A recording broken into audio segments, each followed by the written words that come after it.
जय हिंद दोस्तों। मैं आज आप सबको ये बताने वाला हूँ कि शेयर मार्केट का उस दिन का बेसब्री से इंतजार था कि जिस दिन हमारे देश में रसिया के राष्ट्रपति का आगमन होगा और भारत के प्रधानमंत्री से जब मुलाकात होगी, उनके बीच क्या बात होती है उस पे हमारा फोकस या केंद्रित था। उस दिन का इंतजार आपका खत्म होता है और उस दिन का जो हमें बेसब्री से इंतजार था वो भी दिन आज जाके आपका खत्म होता है। रसिया के राष्ट्रपति और भारत के प्रधानमंत्री के बीच जब बात होती है ट्रेड डील पे, उन्होंने कहा कि हमारा और आपका व्यापार तो अच्छा चल रहा है, लेकिन सबसे चिंता का विषय यही है कि हमारे यहाँ से तो आपके यहाँ माल हम बहुत प्रचुर मात्रा में खरीदते हैं, लेकिन हमारे यहाँ से आपके यहाँ माल उस प्रचुर मात्रा में क्यों नहीं बिक रहा है। आप देखेंगे कि रसिया से और भारत के बीच 68 मिलियन डॉलर का व्यापार होता है, लेकिन आप देखेंगे सिर्फ भारत ही 63.2 मिलियन डॉलर रसिया से सामान खरीदता है और 4.8 मिलियन डॉलर का ही व्यापार भारत रसिया में कर पाता है। भारत वही अंतर को कम करने के लिए रसिया के राष्ट्रपति से भारत ये कहता है कि आप भी हमारे लिए अपने व्यापार के दरवाजे आप खोल दीजिए, जिससे मैं भी वहां पे व्यापार कर सकूं और जो हमारे और आपके बीच जो ये अंतर है उसको भी मैं कम कर सकूं। तो इस आग्रह को पुतिन जी ने, इस निवेदन को उन्होंने स्वीकार कर लिया। उन्होंने कहा कि हम अपने व्यापार को जो 68 मिलियन डॉलर है उसको 100 मिलियन डॉलर तक लेके जाएंगे और उसके साथ साथ मैं ये आपको आश्वासन देता हूं कि उन सारी कंपनियों को जिन कंपनियों ने अमेरिका या पश्चिमी देशों ने प्रतिबंध लगाया, वो सारी कंपनियां हमारे देश में जाके वो अपना निवेश कर सकती हैं, अपना निवेश करें और उसमें कोई दिक्कत नहीं। उसके साथ साथ जो आपके यहाँ अच्छे कामगार हैं, जिनके अंदर अच्छी स्किल है, जो अच्छे जानकार हैं, उनके हमारे यहाँ देश में बहुत ज़रूरत है, उनको भी आप दीजिए, मैं अपने यहाँ उनको नौकरी भी दूंगा। इसके साथ साथ उन्होंने ये भी कहा कि आपको जितनी भी ऑयल की ज़रूरत है, जितनी भी तेल की ज़रूरत है, जितने बड़े पैमाने में ज़रूरत है, मैं सब आपको देने के लिए तैयार हूँ। इसके साथ साथ उन्होंने अमेरिका को भी आईना दिखाया। उन्होंने ये भी कहा कि अमेरिका हमसे ऑयल तो खरीदता है, वो अपने ज़रूरत के हिसाब से ऑयल खरीदता है, लेकिन भारत को ये रोकता है कि आप ऑयल ना खरीदें। ये दोहरा चरित्र क्यों?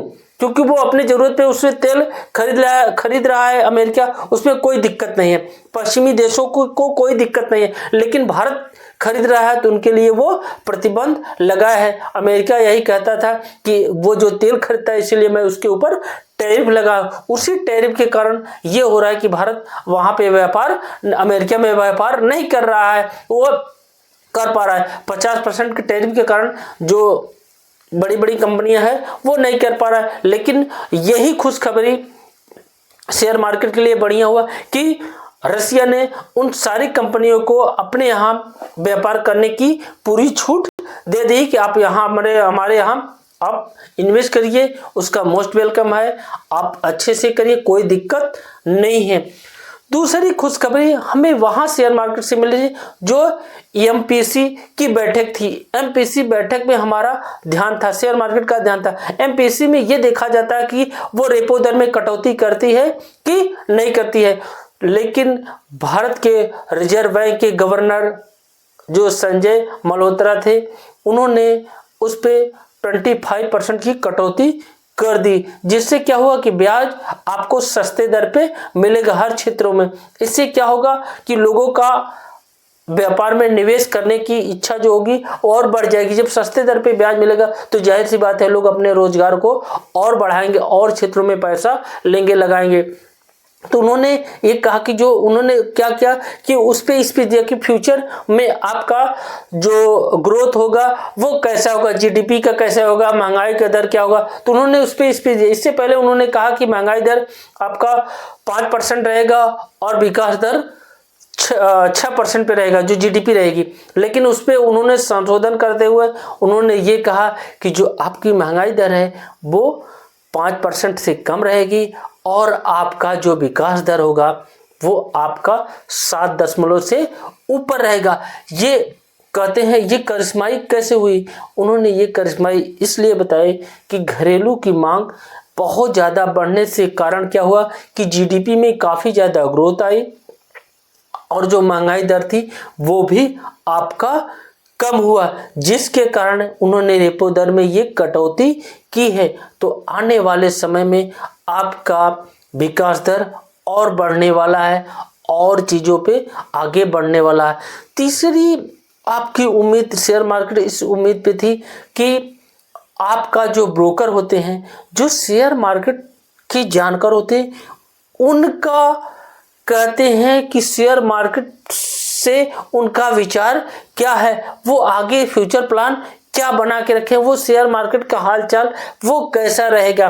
तो उन्होंने ब्रोकर जो थे उन्होंने ये बताया कि 2026 में आपका जो निफ्टी 50 है वो 29,000 पहुंच जाएगी और आपका जो CSL ए है उन्होंने अनुमान लगाया कि जो आपका निफ्टी है वो 28,800 आपका पहुंच जाएगा। तो इससे ये देखा गया कि इनका जो फ्यूचर प्लान है वो देखा है पॉजिटिव दिख रहा है। आने वाले समय में काफ़ी ज़्यादा ग्रोथ आपको दिखेगी शेयर मार्केट में। तो आने वाले समय में आपका पॉजिटिव ये दिख रहा है। चौथा आपका क्या है कि 10 दिसंबर की जो बैठक है FMC में, FMC अमेरिका और भारत के बीच जो ट्रेड डील पे वार्ता हुई, जो टैरिफ पे बात चली, उसके ऊपर भी डिपेंड है कि उनका जो ट्रेड डील होगा 10 दिसंबर पे भी उस पर भी डिपेंड है कि वो क्या करते हैं, उनके बीच क्या क्या होता है। पांचवा और सबसे बड़ी चिंता का विषय है कि रुपए की अपेक्षा डॉलर की लगातार गिरती कीमत, वो हमारे लिए चिंता का विषय है। इस समय $1 की कीमत 89 रुपये 96 पैसे पहुंच गई, लगभग 90 रुपए की पहुंच गई है, जिससे FMC अपना पैसा हमारे मार्केट से निकाल रही, जिससे हमारे लिए सबसे बड़ी चिंता का कारण बना हुआ है। जो शेयर मार्केट से रुपए की लगातार गिरती कीमतों का ये सबसे बड़ी चिंता शेयर मार्केट की बनी है।